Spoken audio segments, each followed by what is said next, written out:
dalam keadaan kurang fit.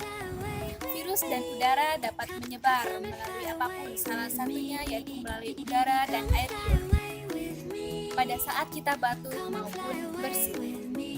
Maka dari itu, terapkan etika batuk yang baik dan benar. Di video ini kami akan memberikan contoh perilaku batuk yang salah dan etika batuk yang benar. Selamat menyaksikan.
Demikianlah etika batuk yang baik dan benar.